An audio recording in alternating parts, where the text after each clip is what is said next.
I'm glad y'all are all here. Tonight we have a special guest, but before we get started, I want to say thank y'all for being here for our first FACTS chat. We, as are trying, the FACTS division is trying to start having regular chats. This is our first one. Now, our next one that's going to be coming up, I don't know if you saw my e-blast that I sent out, is going to be on October the 14th. And that is going to be, the top is going to be catering in the classroom, and Karen Mason is going to be doing that one. So, and the time is going to be, it will be 7 o'clock Central Time. So depending on where you're located, 7 o'clock Central Time. And then the next, besides that, another biggie that's also coming up, if you are going to Vision, our FACTS division is having another activity, and we are going to have a hospitality, and this is our big awards activity. And we're literally, it's going to be a hospitality, and where we're going to learn some entrepreneurship. We're going to have some etiquette. We are literally, it's going to be a tea, which means we got the crumpets, we got the tea, and it will be on December the 9th from 4 to 6. It is actually before the actual Vision starts. So it's a day in the evening before. I encourage all of y'all, if you're going to be at Vision, to come. In fact, you are welcome to dress up. So I plan on being there with my hat. So I plan on being in the whole garb. But if you, you've got to register for that too. And I have been sending out some e-blasts. And I think Dana may be putting something in the chat about it too. So again, we got some big things coming up. We have the catering in the classroom, and then also come to our hospitality at Vision. So now I'm going to turn it over to Miss Kate Kreamer. She is the executive director from Advanced CTE, and she's going to talk to us about some of the updates in the career clusters. So it's all yours, Miss Kate.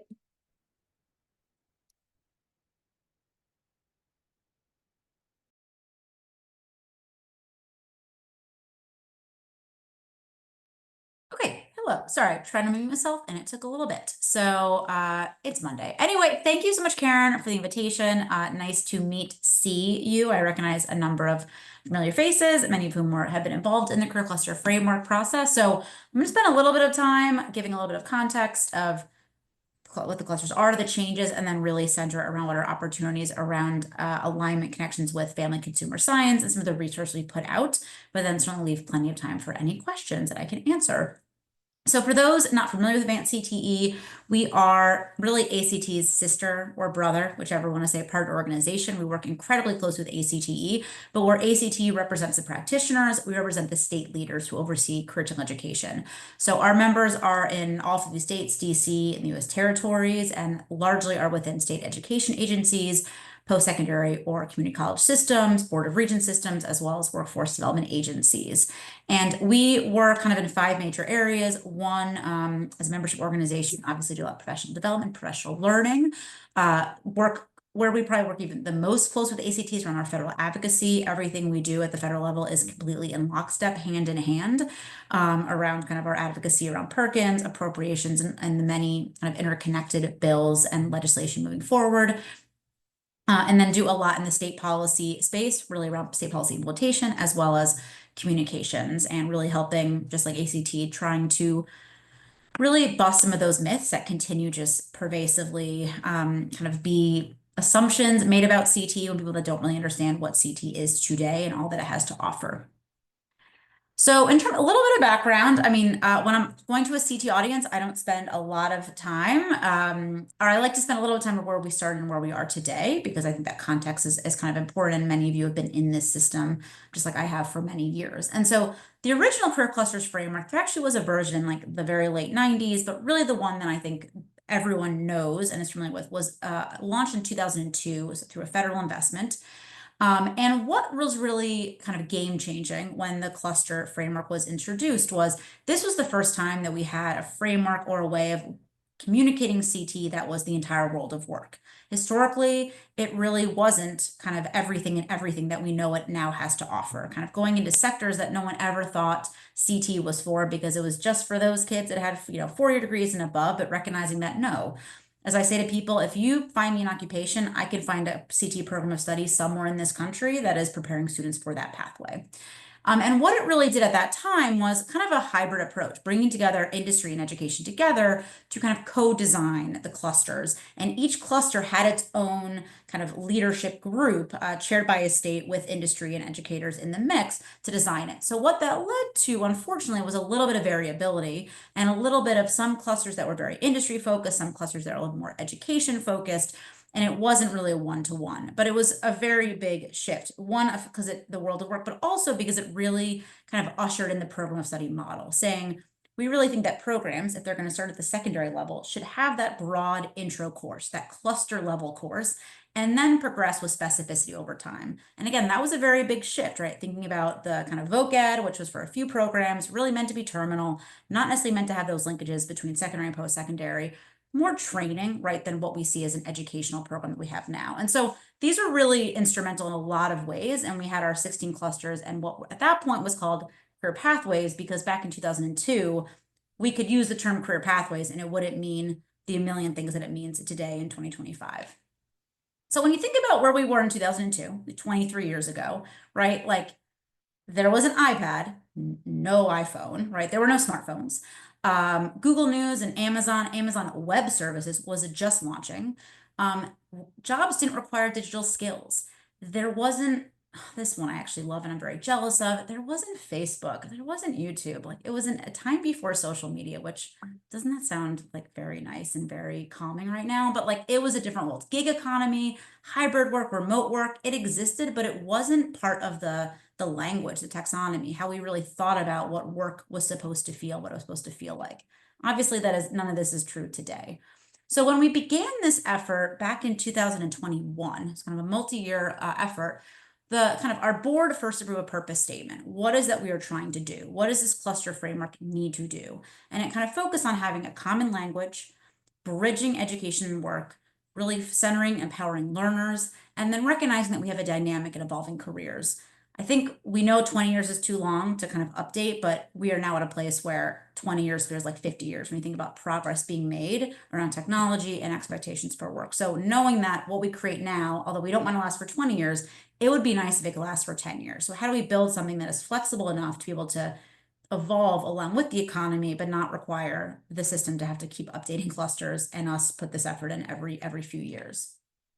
And I think there were also, at the same time, kind of the vision was guiding of like, what are some of the 3 things we need this framework to do? And these really reflect, I think, a lot of the feedback and frustration and kind of eventually criticisms over time that we heard about the previous framework.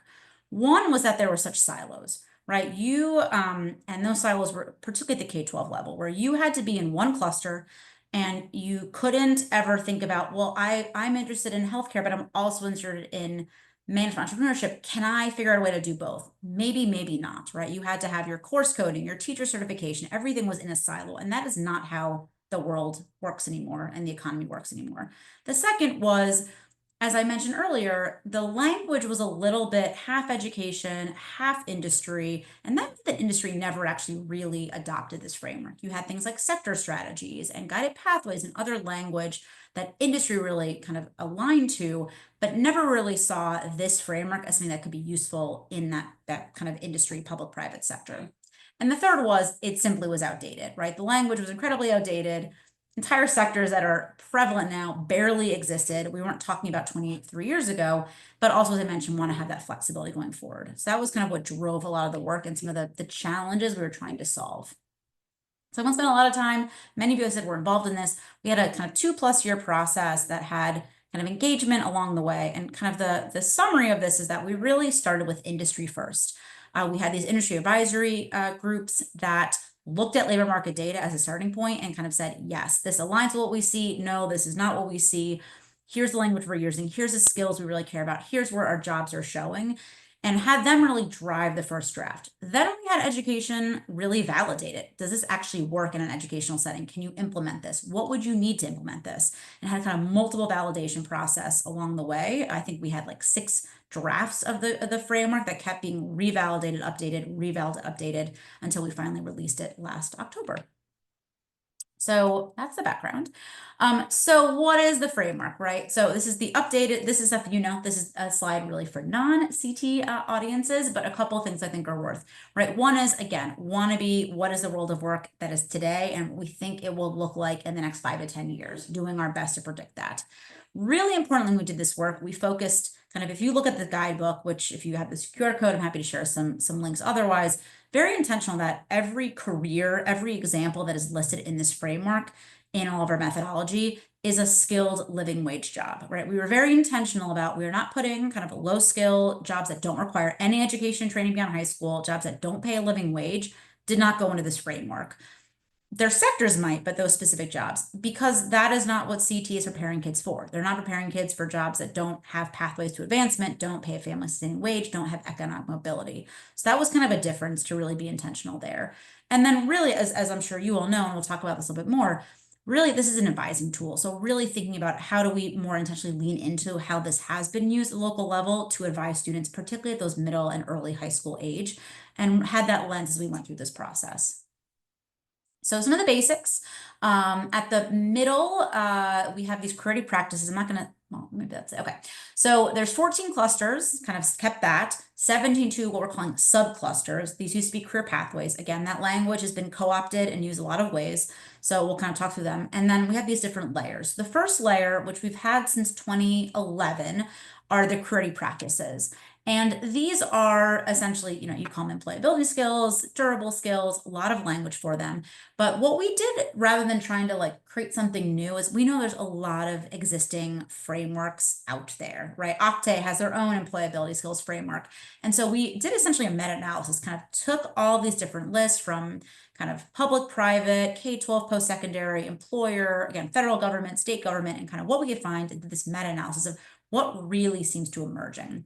And what makes our practice a little bit different than others is these are really our senses. These can be used at every single learner level, from elementary all the way up to adult learners. They might be applied differently, but these are things you can start working on really young children with as they start to build this in very different ways, but then it will look different. I'll just flag North Dakota has a great, they had this before and they've updated them since the modernized framework, where they actually have rubrics that kind of break down these practices, again, kind of by grade level to show what that progression could look like. The next layer is a new layer. We did not have this before, but we created these kind of meta clusters, or we'll call cluster groupings. And these are really designed around purpose, kind of purpose statements, and are really an entry point, again, for that advising, particularly for younger learners, to really get a sense of, what do you like to do? Do you like to build and move? Do you want to care for communities? Do you want to be creating and experiencing or creating experiences? And again, we've gotten really good feedback around this is a kind of great language to bring learners in without having to kind of over promise or get too technical, but just start that conversation. And they're both kind of by thematic, but they also do align with kind of what sectors have the most connection and overlap and interconnections, which we also heard a lot from the feedback was like a lot of these clusters could be connected, and we fully agree that those silos are put on by our systems, not on by our economy and frankly learner interests. So the next layer, the most important layer, the 14 clusters. And so these are really sectors. That is a shift. We're very intentional that these 14 clusters need to be aligned, even though the language might not be one-to-one with industry sectors. And this is obviously what is used most. This is what states have to report their Perkins data against, and locals and states report their Perkins data against these clusters, which they are starting to do this school year to be reported next January, but also where we see a lot of program of study design happening. So I'll pause. These are 14 clusters. Some are very similar. I'll kind of go through what has kind of overall what has changed, what hasn't, but none of these should be super kind of surprising. And hopefully some of you have seen this before. The next level are these subclusters, what used to be the career pathways levels. And these are kind of, career areas that are like within a specific field, within a specific cluster. And so every cluster has at least 2 or 3 subclusters. And this is where we've been hearing a lot of flexibility. Some states are saying we're going to adopt all of them. Some states we're going to adopt some of them. Some states say we're going to actually create our own subclusters. Some states that we don't even use the subclusters. That is fine. This is really just meant to be another tool for states. And we fully support states doing what makes sense for them, for their economy, for their employers, for their students. but still kind of important to be able to not have everything just fall under 14. Lastly is the last layer, which is a new layer and probably the biggest change or innovation within the new cluster framework. So we identified what are called our 3 cross-cutting clusters. And what's important about these is that there are 14 clusters. Each of these 3 cross-cutting clusters is its own cluster. You can absolutely marketing and sales, obviously one that aligns with family consumer sciences a lot. We're still going to have marketing and sales programs, right? Those are absolutely what consumer protection is. Those are going to exist. However, these 3 clusters, which are marketing and sales, digital technology, and management entrepreneurship, are both sectors, but also functions that exist in every other sector. So no matter where you work, if you're like me, a nonprofit leader, or you're within a school district, or you're within a manufacturing plant, you are going to need people to do your back-end operations, your accounting. You're going to need people to run your cybersecurity, build you websites, run your social media, run your marketing, your communications. They exist everywhere. And so this is kind of our backdoor in to start thinking about how do we de-silo, recognizing that there's opportunities to provide more contextualized and integrated experiences. And if we can build systems that enable that type of interaction or integration through the cross-cutting clusters, then that actually kind of gets a lot of the other policy barriers out of the way to do more integrated programs. So what is this? I'll come back to these in a few minutes, but what is the summary of major changes? Because we'll dig into the cross-cutting clusters and I'll pause for questions. What's really important is that in this, from the old framework to the new framework, nothing fell out, nothing was removed. Everything that was there before is here somehow. It may just be reorganized or renamed, right? So some of the bigger changes were we added energy into the framework, which kind of is very close with agriculture. So it's agriculture and then energy and natural resources. Energy was a cluster that did not exist, and yet about a dozen states in that 20 years between the old framework and the new one had actually adopted their own energy career clusters because it was such a big part of their economy. So that was one that was a no-brainer. We also kind of tried to both, like the old framework didn't mention robotics, shocker, didn't mention AI, didn't mention automation, things that we know we're talking about all the time. And so really trying to bring in both modern focuses of education, but also modern language that felt more prescient. So for example, IT, which is obviously a very popular program and cluster area, we kind of expanded and renamed the digital technology to be a little bit more forward-looking, modern, hearing from what we know learners respond to some of that language, but also where industry wants to go. And then kind of finally, in terms of trying to get to that sector kind of alignment, we combined what were 2 clusters, law, public safety, and security, and government and public administration got put into 1 cluster. As I already mentioned, kind of the agriculture, natural resources, and there was a lot of debate where natural resources belongs. It kind of belongs most places, but had a little bit more sector alignment with energy. Combined health sciences and human services into healthcare and human services.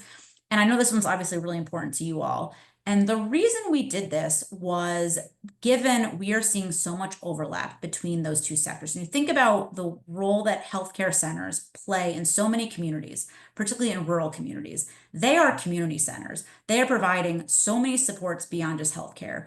When you also think about the mental health and behavioral health crisis that we are facing right now, that is a full blend of both human services and healthcare services, right? Those are really at that intersection. And we're seeing so many intersections. And when we kind of came this together, it just naturally started to kind of come together and then had good validation. And then finally, kind of the one cluster that did not like survive, quote unquote, is the STEM cluster. And this is one because STEM, like family consumer science, is a discipline. It's not a sector. And STEM exists so many places throughout the cluster. When you try to put it in this one kind of standalone cluster, it just didn't work. No one knew what to put there. States were putting different things in different places because it was very narrow, because STEM is so many things. Just like family consumer science is so many things, to try to like put it in this small little bucket actually would have harmed other clusters and led to things that just didn't really, frankly, comport with the methodology. As we mentioned, these new cross-cutting clusters, and then really being intentional about where states can and should be customizing based on their needs. So I'm going to come back. I'll pause before I keep going, I guess. Any questions?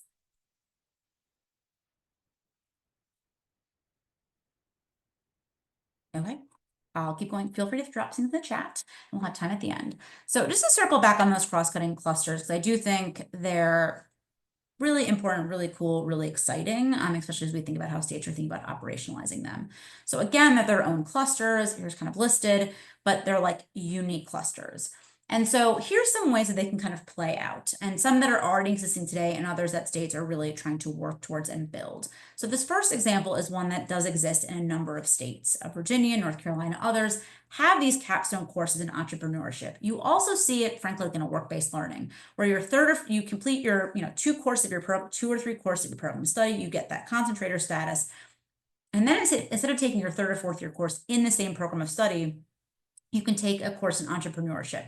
We're hearing some states think about doing it in data science, or market research would be another example, where you are sitting in that, junior year, senior level course. I'm coming from an ag pathway. Karen, you're coming from a, healthcare and human science pathway. Who's next? Dana, you're coming from a, transportation and logistics path. I'm sorry, supply chain and logistics path. You're all interested in entrepreneurship. All of us are really excited about being business owners, but I am most passionate in ag. What would that look like in an agriculture sector or lens?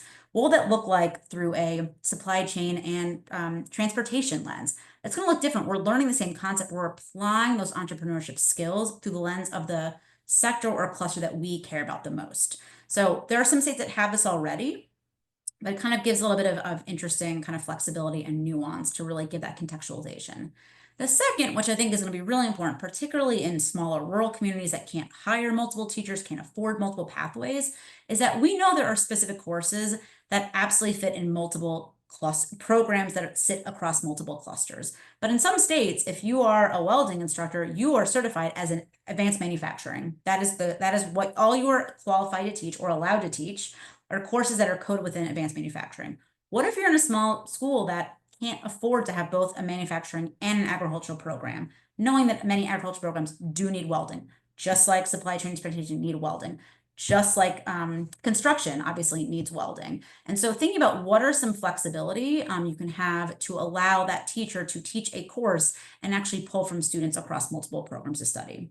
And then finally, kind of the other model, which we've seen a little bit, but we're certainly encouraging more, which is what are those programs that just don't fit neatly within one cluster because they need to pull from multiple? So I actually just updated this slide. I was at NASA last week doing one on aerospace. So these are a little bit more aerospace focused than my other examples.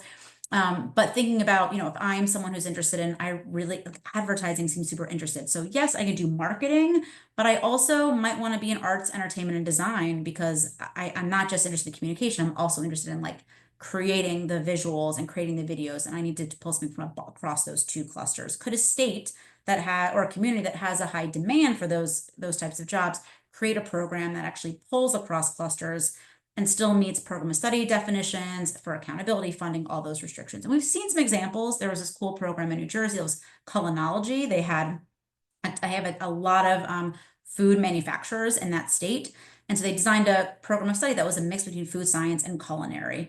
So where does it go? They had to pick a cluster, and they're like, well, I guess we'll pick agriculture because we have to pick one, even though it didn't really fit neatly within either. So kind of giving permission for that type of innovation.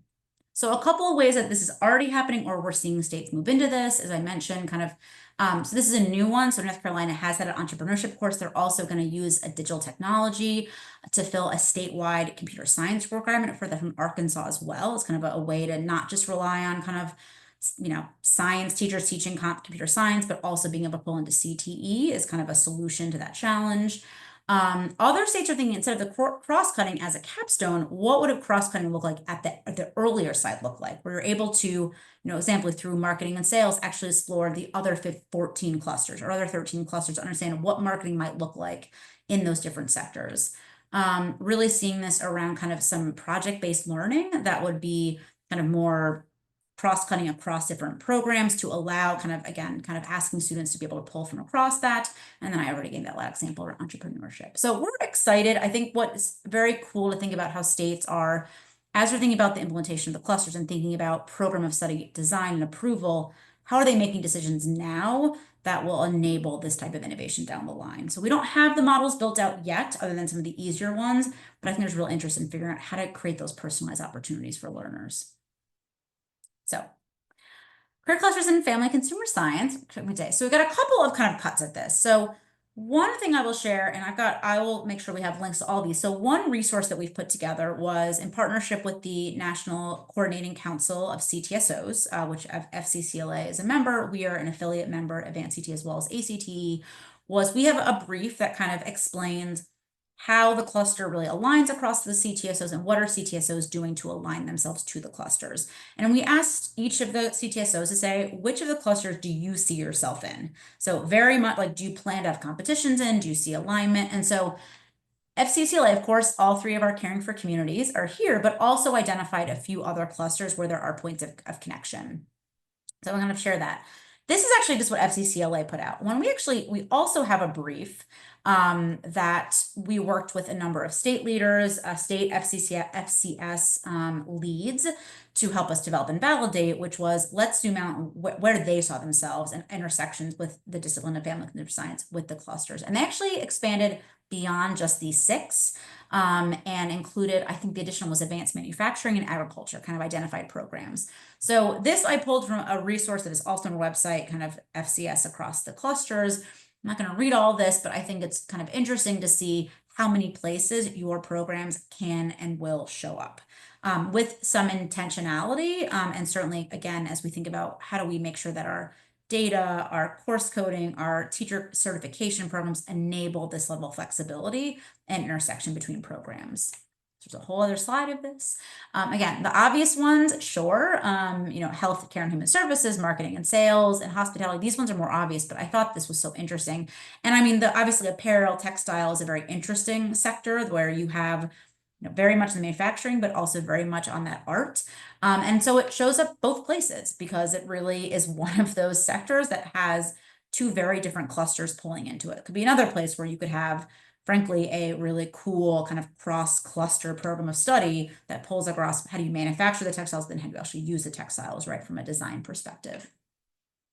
So I'm not going to read this all. Again, it's on our website, but just to kind of have that through. So where are we around implementation? So from the beginning, and it's been just under a year since we released these, we've always been really clear. One, states have to drive this process. We are a nonprofit. We have no mandate. We have no authority. We are here to support states in the way that they need to. At the same time, it's going to take time. We don't expect, adoption overnight, nor do we expect some of these bigger kind of ambitious ideas of how we want this framework to really push the field forward to be around for in the next year or two. Like we want to make sure states have the time they need and that we are here to support them. We're here as a partner in whatever way, and we've been providing a lot of supports through kind of individualized technical assistance, some communities of practice, and then a lot of resource development, which I will share some of the highlights of that. So where are we?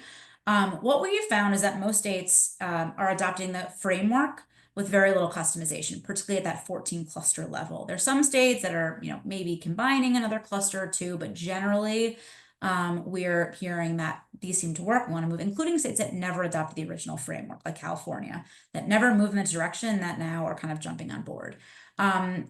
This one's a little nitty, but like we've been updating as we've been getting feedback, we've been updating resources like in real time. So I showed there was that wheel, you probably saw two versions of it where it had the 14 clusters and all the layers. And we got feedback that one did not work, so we updated it. We got a question of, can you put out we love a resource about CTSOs, we put out that resource. So really trying to be responsive of what do we put out that's actually working and what are the gaps of what we have not put out. Really exciting working with the Department of Labor. ONET, if you're not familiar, that is kind of a great tool that pulls kind of all the federal Bureau of Labor Statistics data to really unpack like what are all the careers, what are their expectations, knowledge and skills, educational expectations, what are the competencies, really kind of a lot. And they had created a filter for the 16 clusters. They've now created a filter for the updated 14 clusters, which is a really helpful tool. As I already showed the CTSO grid, but also within that is a lot of examples of how they are adapting and starting to adopt the framework to around their competitions and programs to make sure there is kind of consistent signaling. We've got a lot more resources coming. And then as I already mentioned, we will start to see kind of the federal data reported against these 14 clusters not released until like, God, I don't know, late 2027, the way that CARD data currently, how long it takes to process it right now. But it's for this school year to be submitted next January up to the department, up to the feds. So what is like our hope? What is the big hope and the big like dream of this framework, right? One has been hopefully you've been hearing me talk about a lot of these things. One is we want to have better, more personalized pathways, right? We really want to be more flexible than we've been able to be before as a CT system. We also want to break down silos. You certainly heard that between sectors and disciplines, but also systems. As I mentioned earlier, the career cluster framework had an amazing uptick. Nearly every state was using it in some capacity. But that was largely at the K-12 level. We did not see it being used in post-secondary. We did not see it being used in workforce or or kind of in the private sector. We saw things like sector strategies in the private sector, guided pathways, which are essentially clusters, but used in post-secondary systems. Kind of all this different language. And we think there's a moment in time to think about, can we actually do a little bit of a refresh and all get on the same page? And this kind of time of education and workforce being kind of pushed together in this time of a lot of change, why should we be using different language at every single different stage of a learner's journey when there's an opportunity to really all be on the same page and be consistent and send consistent signals down to both employers as well as learners? And then finally, if this framework is really being implemented and we're really intentional about, making sure the advising supports it, that data is there, that we really hope that, right, this as CT already is doing, but continues to really just transform lives to make sure they've got those opportunities that serve them for their entire life. So what's it going to take? I've mentioned a number of these, but there's going to need to be some changes to policy and programs. Career advising exploration already happening, but again, kind of a real opportunity to continue to kind of now have more updated language, more modernized language and tools that I'll share.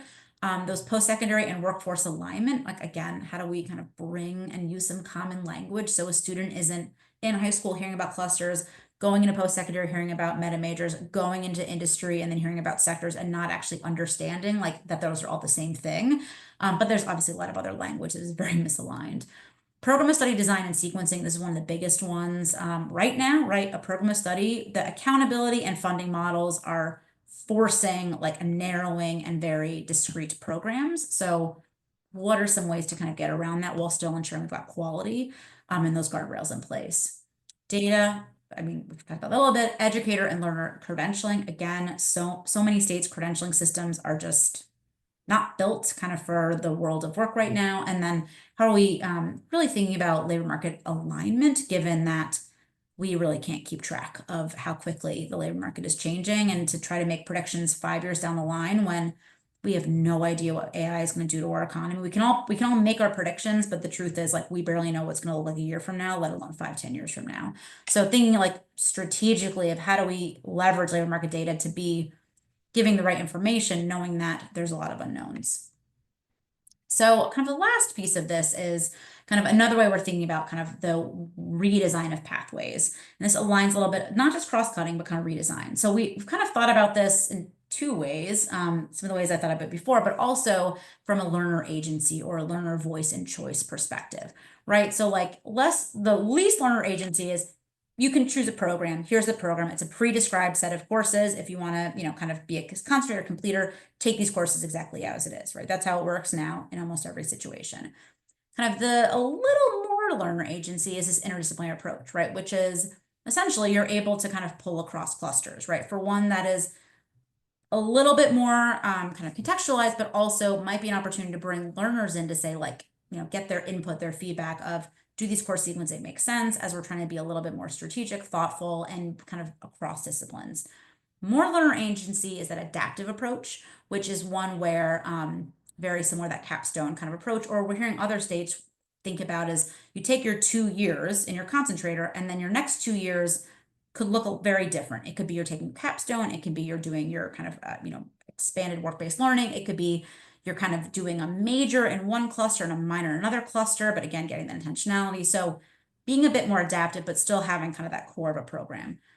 The most learner agency, which I will acknowledge, is the one that we don't have good models yet, because this is not how education works at the K-12 level, which is a fully personalized approach, which is I am really interested in this job, this sector, that I see there's a need for it, but there is no pathway that like really perfectly aligns. So we have some examples in a resource we put out around this around like, I'm interested in automated vehicles. Like I wrote in a Waymo and I'm all on board and I want to get it on this. Well, that's probably a course in transport supply chain and transportation. It might be a course in advanced manufacturing. It might be a course in digital technology. Now, we shouldn't just have kids taking, all intro level courses. So what is the right kind of progression? What is the right validation of those courses? But this is kind of like an independent study model that we've seen in academic settings and post-secondary settings. We've never seen in CTE, kind of at that K-12. So this is the one that is kind of the most ambitious, that is the furthest away.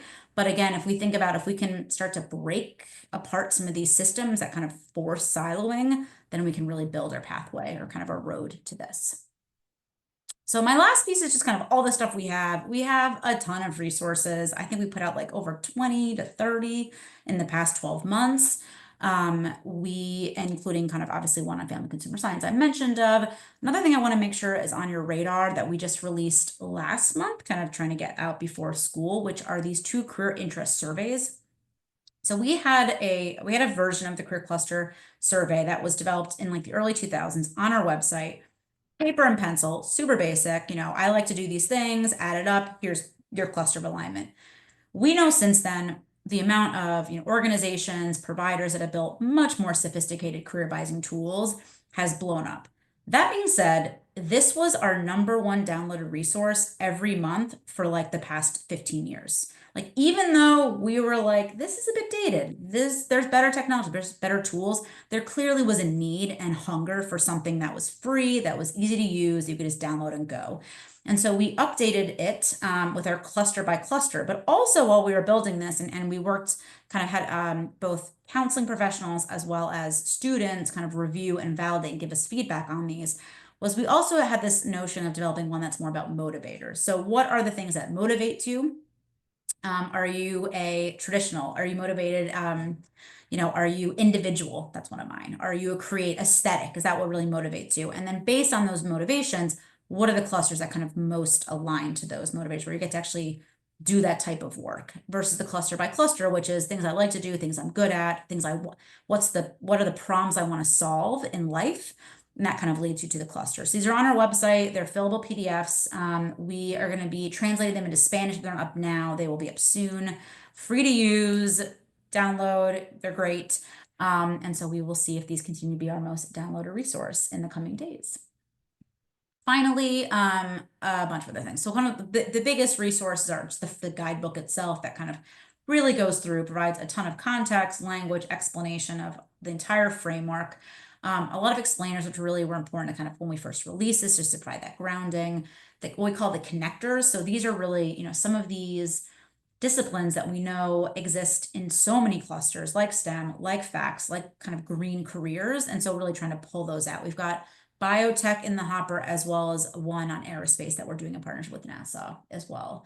We have our crosswalks. These are very technical, but really critical in terms of kind of crossing your SOC codes, your SIP codes, if you're secondary, post-secondary, which we know have been really useful and important to states.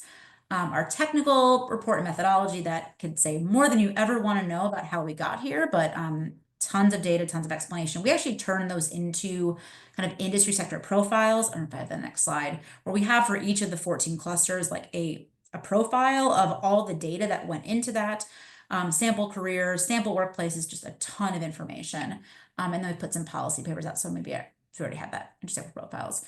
I'll skip back to this. So we back in May released a major report around how states are validating credentials of value. And as part of that release, collected every single state's list of credentials, and there are multiple lists for most states.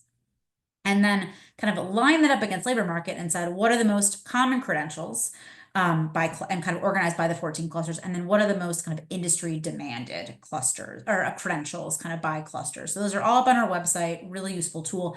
We're not saying these are good, these are bad credentials. We're just saying, here's what is out there. Here's kind of what states are using and kind of industry is demanding. And so you can kind of see those are both of that. I already mentioned the CTSO and kind of framework alignment. We've put out a number of policy briefs, the career interest surveys, and we have a policy tool coming out next month to kind of help audit your existing system and think about like what those gaps might be to really focus on. All right, I've been talking for a while, so I'm going to stop. I have kind of 3 open questions, but also happy to share these slides, Janine. Yes.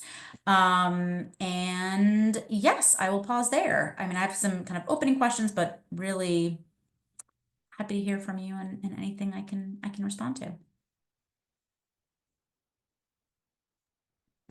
Does anybody have any questions for her? I know there's several about if the slides will be shared. Yes, they will be shared. And here you go. We have one that says, have you worked with any State Department of Educators teachers license? Sure. So we haven't worked as directly. I mean, I mean, obviously, as you probably know, a lot of the challenge in many states is that their teacher certification is not even in the Department of Education or has no understanding of how CT works because CT is completely different than every other discipline. There are some states that have been tackling this. South Dakota, I know, is looking to kind of make some changes and do some more flexibility.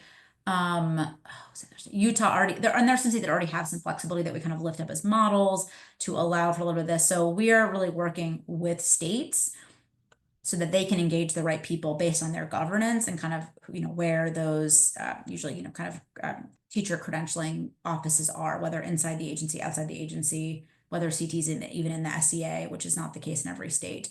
So we haven't had that connection because it's such a different field that exists totally separate. But if anybody has any ideas of who we should be connecting with or partnering, we are always open to that.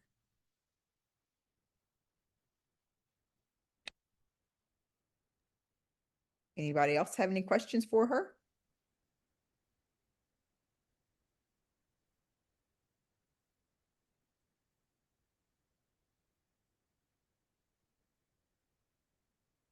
Okay.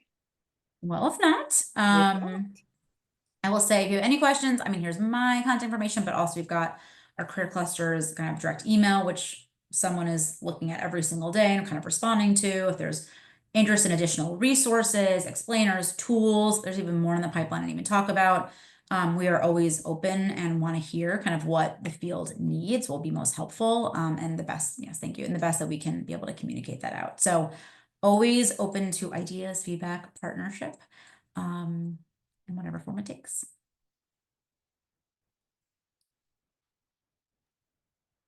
well, thank you, Ms. Kate. We appreciate it. It was very informative. So if y'all again have any questions for her, please get in contact with her because I know that she will be happy to help you out.